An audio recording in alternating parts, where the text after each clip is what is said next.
Halo teman-teman semua, jumpa lagi di podcast kita bersama langsung dua ketua umum teman-teman ya. Saya hadirkan di sini buat teman-teman semua, gratis loh buat Anda semua teman-teman ya. Langsung dari studio kita bersama dengan ketua umum IWPI Pak Rinto. Halo, apa kabar Pak Rinto? Ya, selamat pagi Mas Awan. Luar biasa. Dan langsung teman-teman ya, ketua umum P5I langsung berhadir bersama kita teman-teman ya, Pak Rey. Apa kabar Pak Rey? Baik Pak Wan, selamat pagi. Pagi Pak Rinto. Ya, pagi Pak Rey. Luar biasa teman-teman ya, mereka berdua hadir di sini. Kalau Anda mau bayar, nggak sanggup Anda bayar semua teman-teman ya.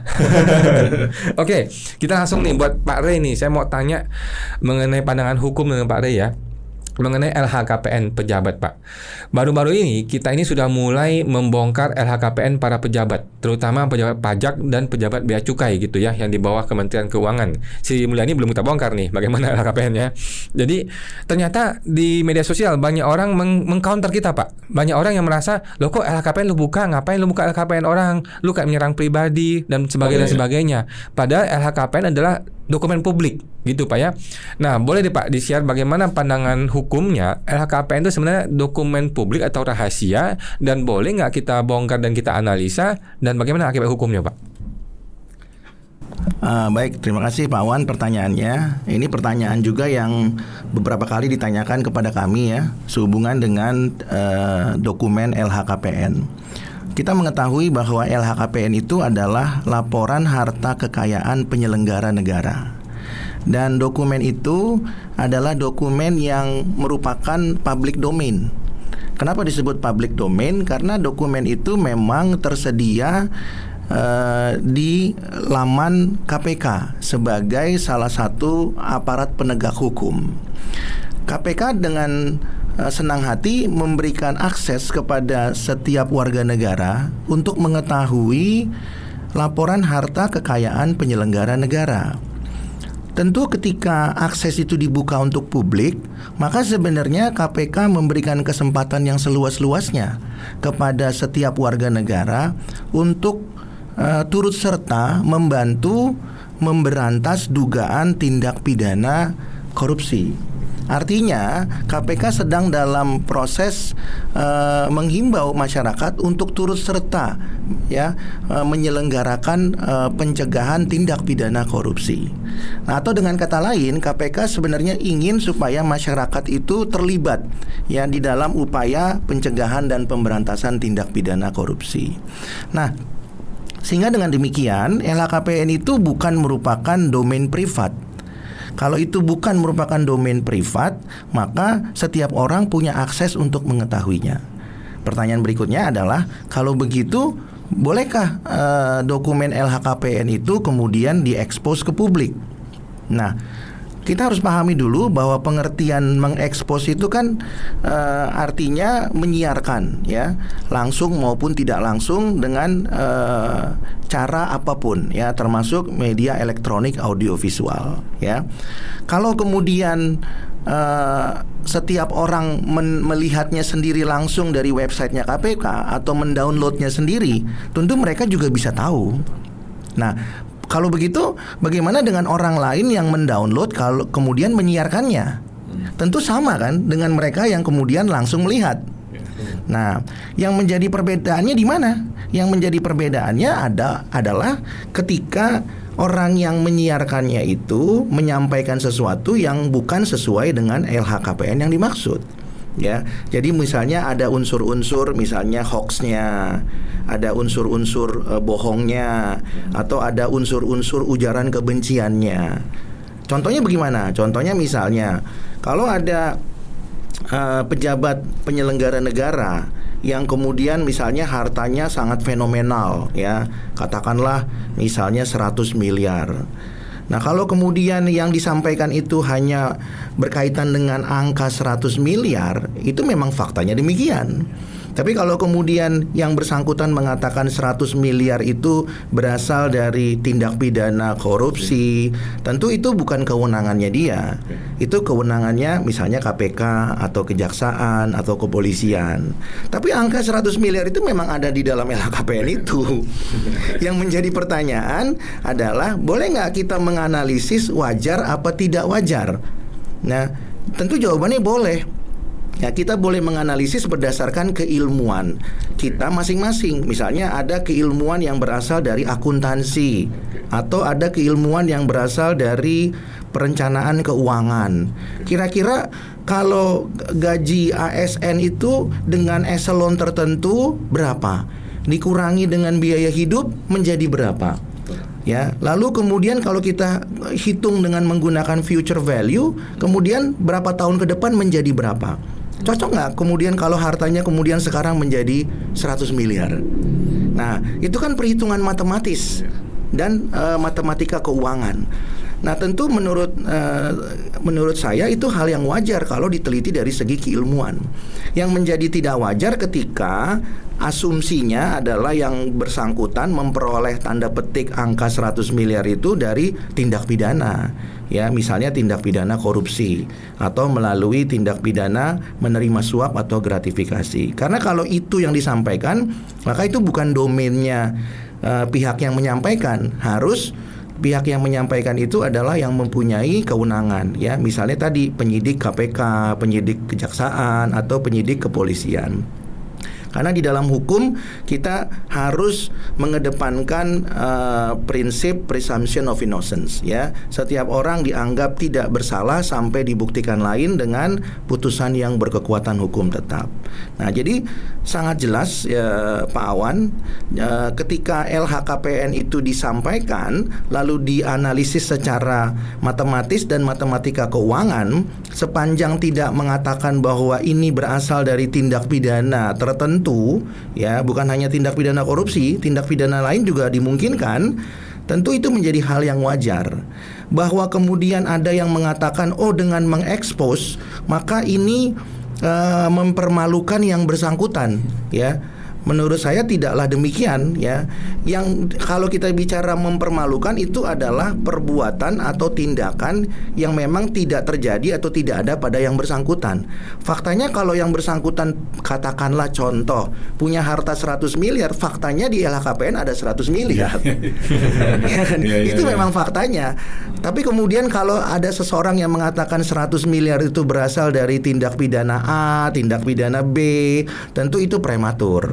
Karena harus dibuktikan oleh aparat penegak hukum. Nah, itu bisa masuk ke dalam klasifikasi pencemaran nama baik, ya. Nah, oleh karena itu sepanjang mengenai analisisnya adalah berkaitan dengan matematika keuangan atau berkaitan dengan analisis future value, itu sih sah-sah saja, ya. Sepanjang memang angka itu ada di situ. Ada juga yang menganalisis mengenai wajar apa tidaknya nilai perolehan, ya. Misalnya pejabat tanah, A, ya, yang sering tanah. Pejabat A punya tanah 4.000 meter misalnya, ya kan? 10 juta. Nah, tapi ya kan harganya sepertinya kok 1 meternya nggak sampai sejuta gitu ya. Nah, persoalannya itu di mana dan perolehannya tahun berapa. Tapi kalau kita tahu misalnya, oh, tanah ini di Jakarta Selatan, sepertinya nggak ada juga ya di Jakarta Selatan semeter sejuta misalnya, kan begitu ya. Kalau semeter 10 juta mungkin masih masuk akal, begitu kan ya. Nah, itu dianalisis nilai kepantasan dan kewajarannya, kan begitu ya. Jadi sepanjang itu dianalisis laporannya itu jujur apa tidak jujur, ya, berdasarkan fakta yang diketahui, itu sah-sah saja. Sepanjang sekali lagi tidak kemudian katakanlah menyatakan bahwa ini berasal dari tindak pidana tertentu, ya. Jadi yang kita mau analisis adalah apakah ada kejujuran daripada pejabat tersebut. Nah, pertanyaan berikutnya kalau begitu, ada pertanyaan yang masuk, kenapa kalau kemudian wajib pajak bersengketa dengan lembaga tertentu, katakanlah Direktorat Jenderal Pajak atau Direktorat Jenderal Bea dan Cukai, ya. Tapi kenapa kemudian yang diungkap itu adalah LHKPN pejabatnya? Ya tentu harus pejabatnya, ya, karena lembaga tidak punya LHKPN. Ya kan, ya? LHKPN badan dana, Pak. Tidak ada LHKPN LHKPN DJP gitu ya. Nggak ada gitu ya. Tidak ada juga LHKPN-nya DJBC. Iya. Ya tentunya yang bisa dianalisis adalah LHKPN pejabatnya atau yang diduga dan patut diduga oknumnya. Oknum yang melakukan pemeriksaan pajak, kemudian oknum yang melakukan penelitian keberatan, oknum yang melakukan audit kepabeanan, ya. Kemudian oknum yang melaksanakan pemeriksaan quality assurance dan lain-lain.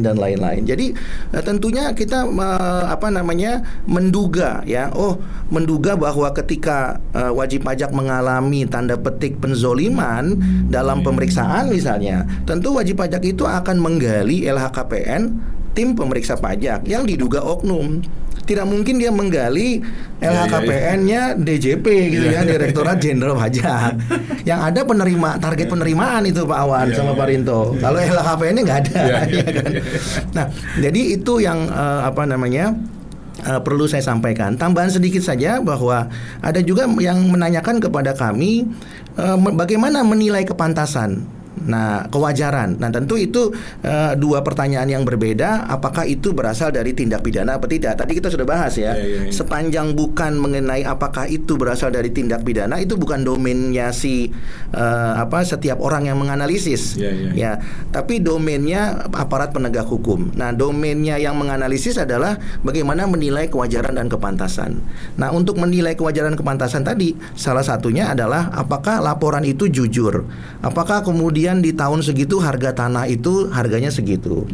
Apakah kemudian gaji ASN eselon tertentu dipotong biaya hidup, kemudian masih ada sisa tabungan, kemudian ditabung dengan bunga berapa, lalu kemudian asumsinya dengan menggunakan future value menjadi berapa. Itu kan analisis yang digunakan ya, sehingga kemudian bisa dihitung nilai kepantasan dan kewajaran, begitu ya. Jadi kalau misalnya pendapatannya 10 juta dikurangin biaya hidup, kemudian ditabung dengan bunga rata-rata bunga bank 7%, maka 20 tahun lagi menjadi 100 miliar. Kan kita nggak logis juga gitu kan ya. Dari mana itu perhitungannya? Nah, itu yang kemudian bisa dikaji ya. Kalau kemudian bagaimana cara memperolehnya, itu urusan aparat penegak hukum ya. Nah, jadi itu yang tentunya siapapun boleh menganalisis, apalagi penerimaan atau penghasilan ASN itu sudah sangat terbuka ya. Untuk gaji AR berapa? Eselon dulu ada eselon 5 ya, kalau sekarang udah enggak ya. Eselon 4 berapa? Eselon 3 berapa? 2 berapa? 1 berapa? Ditambah dengan tunjangan-tunjangan lain ya, tunjangan kinerja, tunjangan ini dan seterusnya. Ya, kalau dikurangkan dengan biaya hidup berapa? Kalau ditabungkan dengan bunga bank 7%, 10 tahun lagi, 20 tahun lagi menjadi berapa? Ya kan? Nah, jadi itu hal yang wajar. Lalu ada pertanyaan lagi Pak Wan. Kalau begitu Pak, ya kan, ini kita menerapkan konsep yang sama yang diterapkan oleh AR dan pemeriksa pajak dong kepada wajib pajak ketika melakukan pemeriksaan pajak. Atau SP2DK. Nah, atau SP2DK. Khususnya WPOP. Ya kurang lebih hampir sama. Pemeriksa pajak juga selalu mengatakan begitu kan?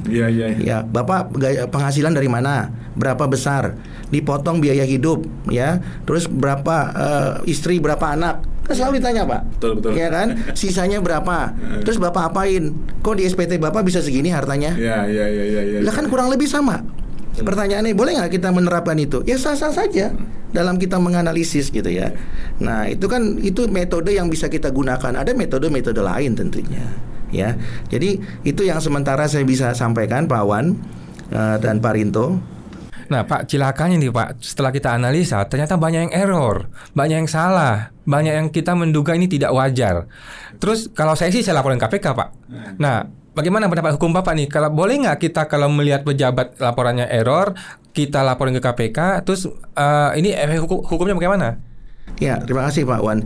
Jadi kembali lagi saya sampaikan bahwa KPK dengan senang hati menerima laporan ya, dan itu sudah pernah kami buktikan dengan melaporkan beberapa pejabat yang lalai melaporkan setiap tahun secara periodik ya. Jadi peraturan peraturan yang berkaitan dengan KPK itu sudah ada, nanti bisa kita diskusikan. LHKPN kalau tidak salah nih Pak, tanggal 31 Maret tahun berikutnya Pak. Nah, jadi misalkan tahun 2023 itu laporan LHKPN-nya harus 31 Maret 2024. sama seperti SPT lah ya. Ya, Mirip sama ya. dengan SPT. Betul, Pak. Betul, Pak. Betul. Nah, jadi kalau begitu Mas kalau begitu Pak Wan, laporan itu harus disampaikan secara periodik, dan kalau tidak disampaikan secara periodik, kita boleh mengingatkan kepada KPK supaya KPK mengingatkan kepada yang bersangkutan. Jadi KPK dengan senang hati ya untuk menerima masukan ya. Dan kalau kita melaporkannya kepada KPK kemudian juga tidak akan melarang semua informasi yang kita mau sampaikan, bukan hanya terhadap pejabat yang tidak lapor atau lalai lapor, tapi juga terhadap laporan yang tidak pantas dan tidak wajar, sepanjang dibuktikan dengan dokumen pendukung, Pak. Oke. Ya, dokumen pendukungnya ada, alat buktinya ada, mereka pasti dengan senang hati akan terima. Bahkan kami punya pengalaman, mereka akan undang, Pak, untuk membicarakan itu. Mereka dengan senang hati karena tujuan mereka adalah kembali lagi pemberantasan dan pencegahan tindak pidana korupsi. Oke Pak, sekarang saya mau lanjut ke Pak Rinto nih sebagai wajib Iya. pajak. Ada buzzer Pak di media sosial bilang gini, kamu buka LHKPN kami atau pejabat, lu buka dong data harta lu ke publik. Nah, bagaimana IWP menanggapi tantangan dari oknum-oknum buzzer ini Pak? Oke. Ya, kalau saya menanggapinya seperti ini, Mas. Kita ini kan sebagai wajib pajak sekarang kan lagi banyak ini Mas yang menghadapi SP2DK dan pemeriksaan. Jadi kita kalau menemukan ciri-ciri oknum kan sudah kelihatan, Mas. Itu kalau bisa di WPI sudah ada di websitenya, itu masuk ke ini Mas, yellow list, didaftarkan aja ke situ. Nah, dari yellow list nanti kita bisa bantu analisakan LHKPN-nya, Mas Awan. Terus kalau LHKPN ini gini, Mas, kita ini kan kalau di periksa pajak ini kan kita kan seakan-akan diaudit oleh tim pemeriksa pajak atau tim SP2DK. Itu memang kalau saya sebagai wajib pajak, Mas Awan, itu memang lebih enak, Mas, mengaudit daripada yang diaudit, Mas. Ya, jadi untuk kesetaraan ya memang kita harus bongkar LHKPN yang dugaannya oknum dari pemeriksa pajak seperti itu, Mas Awan. Kalau kita yang mau mengungkapkan sendiri, kita nggak perlu mengungkapkan sendiri karena kita bukan pejabat negara, Mas Awan. Kita tidak ada kewajiban, gitu loh, Mas. Karena kita tidak ada kewajiban untuk mengungkapkan sendiri, makanya kita bisa diperiksa dari SP2DK dan pemeriksaan pajak. Seperti itu, Mas Awan. Oke, jadi kita ini tidak perlu ungkapkan, lagi pula kita memang diperiksa terus oleh oleh pajak ya. Betul, Mas Awan. Oke, siap. Terima kasih Pak Rinto, makasih Pak Rey, luar biasa. Semoga masyarakat teredukasi ya. Kita jumpa lagi di podcast berikutnya, Pak. Oke, Mas Awan. Terima kasih Pak Wan. Terima kasih, Mas Awan. Terima kasih Pak Rinto.